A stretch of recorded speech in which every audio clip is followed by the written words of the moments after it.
cette semaine, nous avons consacré notre focus à la formation dispensée par l'armée de terre au profit d'une brigade ukrainienne dans le Grand Est.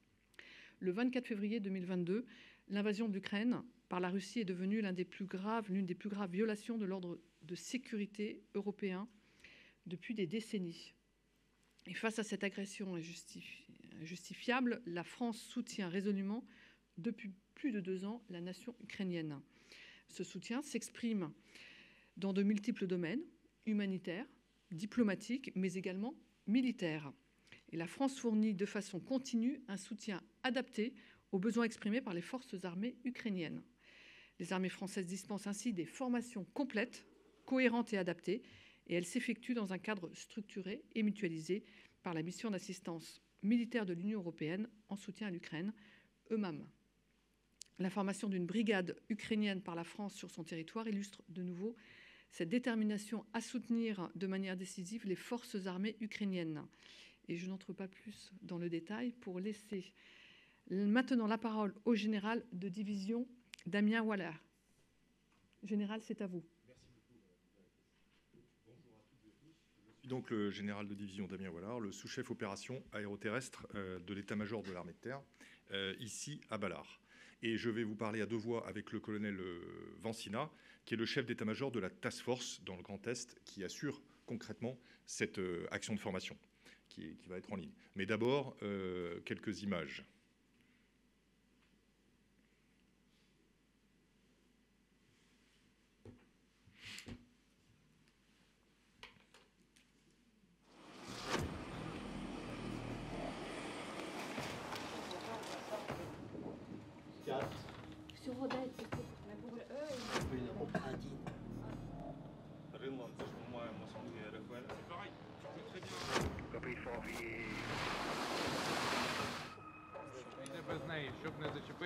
Face à la situation dangereuse.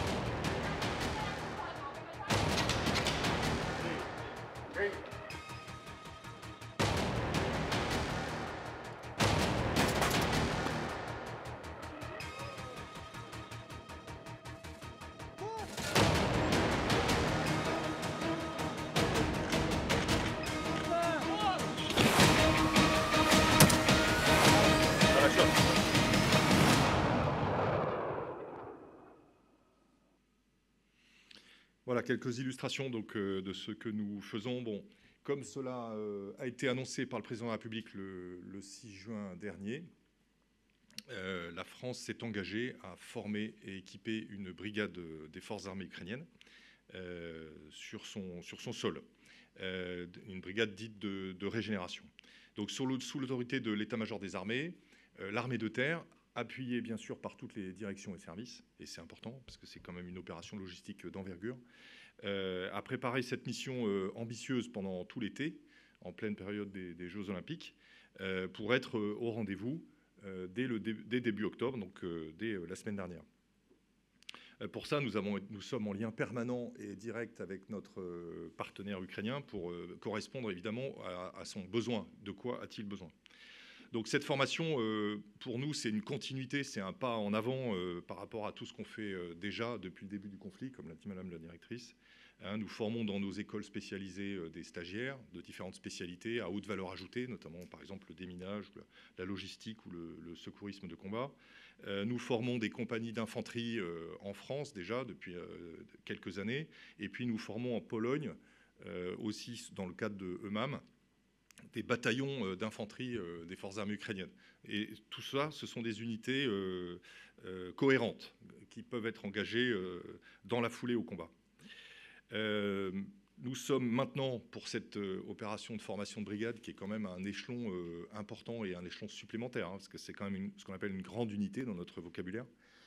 Nous sommes entrés dans la phase de conduite de l'opération et la visite du président de la République, du ministre des Armées et des anciens combattants et de son homologue ukrainien hier sur le terrain ont montré toute l'importance qui était portée à cette action. Donc concrètement, de quoi s'agit-il ?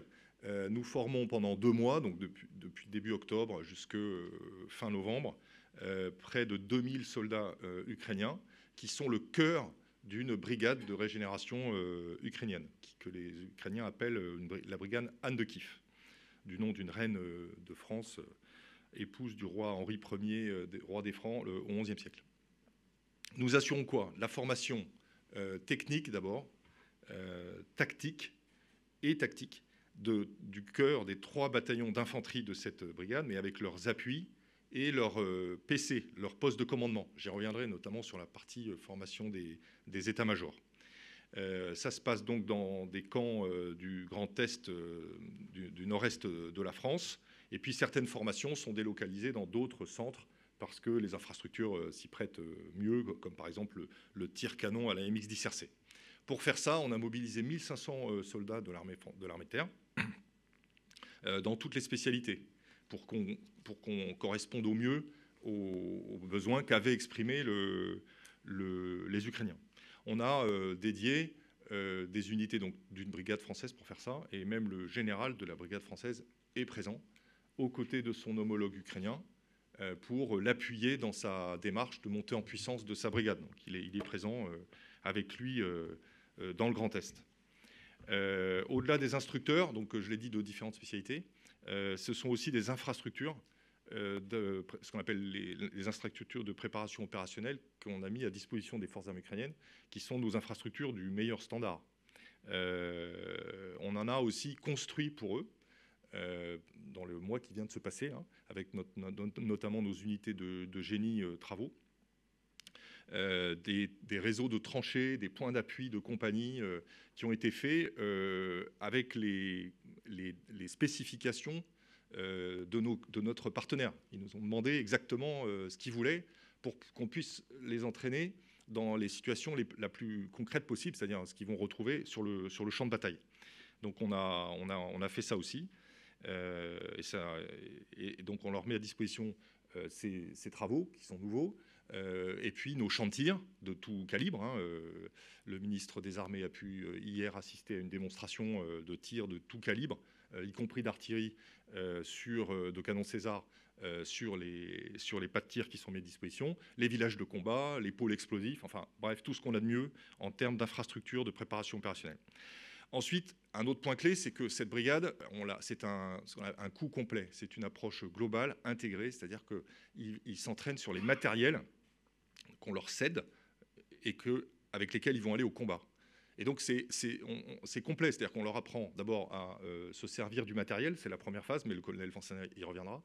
Ensuite, à l'entretenir, à s'en servir au combat et à assurer son soutien logistique. Donc, vous voyez, c'est une approche qu'on veut la plus globale possible. On ne veut pas que ce soit une action isolée. Ensuite, autre caractéristique de ce qu'on essaye de faire, c'est d'avoir une approche intégrée de la formation. C'est-à-dire qu'on ne va pas former que des fantassins ou que des sapeurs du génie ou que des artilleurs. On le fait dans une première phase de façon séparée par spécialité. Et très vite, dès la deuxième phase, on regroupe ces différentes spécialités dans ce qu'on appelle, nous, l'interarme, et on essaie de transmettre notre doctrine et nos savoir-faire à nos camarades ukrainiens en termes d'interaction et de synergie de tous ces systèmes d'armes pour qu'ils aient, après, sur le terrain, au combat, un effet décisif sur l'adversaire. C'est ça qui est important et c'est ce qu'on essaie vraiment de faire. Ensuite, on essaye de coller au plus près au retour d'expérience en temps réel des combats qui se déroulent en Ukraine. On prend en compte ce que nous demande le partenaire et leur retour d'expérience concret. On leur apporte évidemment notre doctrine, l'expérience du combat de nos soldats, mais on prend aussi en compte évidemment tout ce qu'ils peuvent nous apporter. Et d'ailleurs, ils ont, avec leurs soldats en formation, ils ont amené en France, enfin, nous avons avec nous des mentors ukrainiens, vétérans, qui nous aident à encore être plus précis et plus concrets et plus réalistes dans notre formation et notre entraînement au profit de notre partenaire. Notre objectif, c'est bien que la brigade, elle soit formée, équipée, avec le matériel français que nous leur cédons, et puis qu'elle ait une cohésion d'unité pour être immédiatement engageable au combat.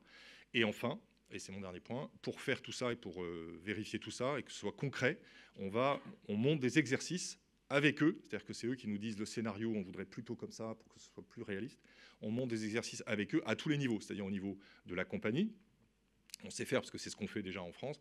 Au niveau du bataillon, c'est ce qu'on fait aussi en Pologne avec la mission Gerfaut. Et puis maintenant, c'est un peu nouveau, c'est au niveau brigade. Et pour ça, on a demandé à notre école d'état-major, dont c'est le métier de monter des exercices pour les brigades françaises, de faire toute l'ingénierie de formation et de montage de ces exercices en lien direct avec nos partenaires ukrainiens. Donc pour nous, vous avez compris qu'on a vraiment une approche globale. L'idée, c'est de leur proposer le meilleur appui possible avec tout ce qu'on fait de mieux dans l'armée de terre. C'est une action d'envergure interarmée, parce qu'il y a tous les soutiens interarmés, notamment le commissariat, le service du commissariat, le service de santé des armées. C'est une opération logistique vraiment complète et interarmée. Je ne vais pas plus loin. Je propose de passer la parole au colonel Vancina, s'il est bien en ligne. Oui, merci beaucoup. Colonel, formidable. Merci beaucoup d'être avec nous à distance. Colonel, oui. C'est à vous. Oui, bonjour à tous. Donc, je suis le colonel Vancina, je suis chef d'état-major de l'ATF qui entraîne cette brigade Anne de Kiev. Je ne vais pas revenir sur tout ce qu'a dit le général Wallard. Je vais essayer de rendre un peu concret certains aspects. En vous présentant de manière générale comment les armées en fait, se sont organisées pour livrer début décembre une brigade motorisée ukrainienne qui soit à la fois équipée, formée, entraînée et puis soudée. Ce dernier aspect étant évidemment très important puisque la cohésion au combat et les forces morales dont disposera cette brigade seront tout autant importantes que les formations techniques et tactiques que nous aurons pu dispenser. Une brigade que l'on rendra de fait à l'Ukraine début décembre avant vraisemblablement une mise en condition finale et ensuite un engagement au combat.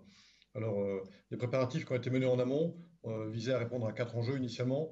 Comme l'a dit le général, le premier enjeu, c'était de coller vraiment aux besoins du partenaire, avec ses propres standards, ses propres techniques, ses propres tactiques. Et pour ça, évidemment, on a échangé beaucoup dans la phase de montée en puissance pour savoir ce qu'ils attendaient et quels étaient leurs besoins. Le deuxième enjeu, c'était d'organiser l'accueil, ici en France, évidemment, sur des camps qui permettent d'abord d'accueillir 2300 soldats, plus 1300 de la force française qui les encadre. Et puis des infrastructures de préparation personnelle qui soient suffisamment denses, intéressantes, réalistes. Donc ça, c'est ce que nous avions dans nos camps du Grand Est. Et puis il a fallu mettre sur pied également, pour organiser l'accueil, une task force française qui s'occupe évidemment des formations, avec un groupement de formation qui est dédié pour cela, où chaque niveau de commandement ukrainien trouve un homologue qui va l'accompagner pendant 2 mois, mais également un groupement qui s'occupe de la sûreté et puis de l'appui, c'est-à-dire de mettre à disposition les infrastructures de préparation opérationnelle, d'entretenir les chantiers, d'assurer la sécurité de l'ensemble des activités, puis il y a beaucoup d'activités, évidemment, c'est très dense. Et puis un troisième groupement qui est un bataillon logistique, qui lui s'occupe complètement de l'ensemble du soutien intégré qui est fourni par la France et qui permet, comme vous en doutez, de nourrir, de transporter, de ravitailler en carburant, en munitions de tout type, etc. Voilà, le troisième enjeu pour la préparation, c'était évidemment de garantir la sécurité de cet ensemble, donc une manœuvre évidemment très importante qui est conduite dans ce domaine-là. Et puis enfin, le quatrième enjeu, c'était de rassembler le matériel français pour pouvoir mettre sur pied un parc d'entraînement spécifique qui corresponde à ce qui va être cédé à cette brigade au mois de décembre quand elle retournera en Ukraine. Voilà. Rassembler également les ressources logistiques, les allocations de munitions, les petits équipements qui sont soit prêtés, soit donnés définitivement. Voilà. Donc voilà comment s'est passée cette montée en puissance. Deuxième point que je souhaiterais aborder avec vous, c'est le partenaire. Qui est-il de fait? Donc c'est bien une brigade, c'est-à-dire un ensemble de plusieurs bataillons avec des unités interarmes également, qui est en régénération. Donc nous accueillons ici sur le territoire français 2300 hommes, avec des unités d'infanterie principalement, 3 bataillons d'infanterie motorisés, mais également des unités de cavalerie légère qui seront équipées d'AMX-10RC, des unités d'artillerie qui seront formées sur César, des unités du génie évidemment, des unités de défense surface air qui seront formées sur le missile Mistral, Mistral 3, et puis des unités de soutien également, notamment du domaine médical. Voilà. C'est une brigade avec laquelle on constate en fait une forte proximité avec nos procédures et nos structures, in fine. Et il n'y a pas tant de différence que cela, même quand on part du constat initial, avec nos manières de travailler, même si évidemment, étant pour une partie des vétérans de cette brigade déjà confrontés au combat depuis plusieurs années, certains parfois depuis 2014, nous constatons qu'ils ont dû s'adapter très vite aux réalités du combat et des tactiques mises en œuvre dans ce théâtre d'opération. Donc on a évidemment aussi des choses à apprendre. Voilà.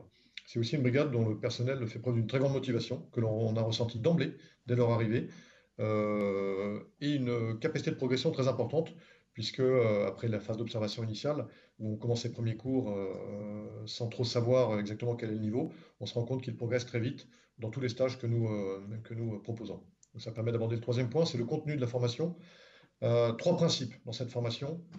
Le premier, c'est la progressivité. Nous avons affaire essentiellement à de jeunes soldats qui ont suivi une formation générale initiale, un peu comme nos soldats dans l'armée de terre. Donc progressivité qui est essentielle. Le deuxième principe, c'est un principe de réalisme.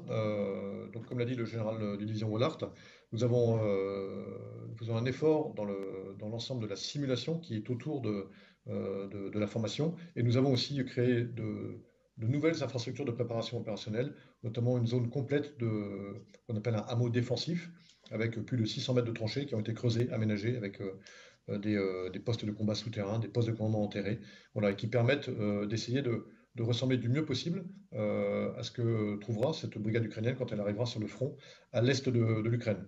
On a évidemment bénéficié de l'expertise des sapeurs du génie ukrainien. Donc de réalisme pour ce deuxième principe. Et le troisième principe qui est notre effort, c'est l'intégration interarmes. Vous savez que les unités aéroterrestres manœuvrent ensemble puisqu'elles produisent des effets différents. Et ce qui est important dans l'entraînement collectif de la brigade, c'est d'être capable de combiner ces effets pour avoir le maximum d'effets ensuite sur l'adversaire. Donc là, la formation, elle se déroule en 3 phases. Une phase individuelle qui dure 3 à 4 semaines, qui est en cours depuis maintenant le 25 septembre. Formation de spécialistes, nous formons d'abord des pilotes, et puis sur les différents engins que nous allons leur céder, le VAB, la MIG-10RC, formation des équipages, sous tourelle notamment. Formation sur l'armement français, donc, qui est cédé ou d'origine française, sur l'armement anti-char, missile Milan, sur l'armement de défense surfacière, comme je l'ai dit, le Mistral, des tireurs de précision, des éclaireurs pour les sections de reconnaissance, des sapeurs du génie, voilà. Et dans le même temps, une formation des états-majors, puisqu'une grande partie de la troupe ukrainienne n'est pas encore déployée.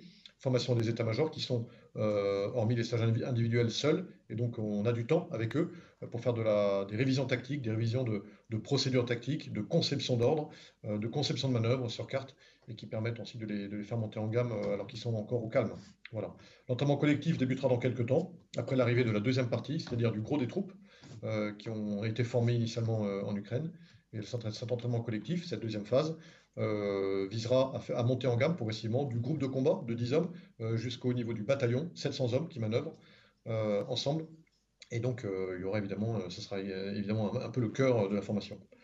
Et enfin, la dernière phase de formation, ce sera une phase de synthèse en fin de formation, à la fin du mois de novembre, dans laquelle des exercices de synthèse et d'évaluation seront conduits sur le terrain pour chacun des bataillons, avec ses renforts interarmes, et puis ensuite un exercice de poste de commandement du niveau de la brigade.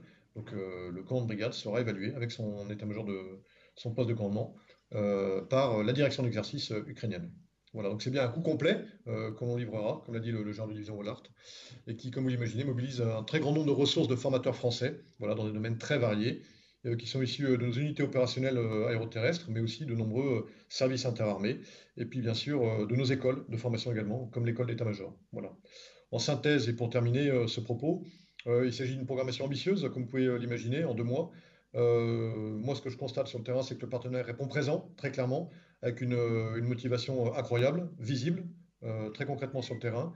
Et puis c'est enfin une mission opérationnelle pour nous qui est riche de nombreux enseignements, à la fois pour nous, pour l'avenir, et sur nous-mêmes également. Voilà, je vous remercie.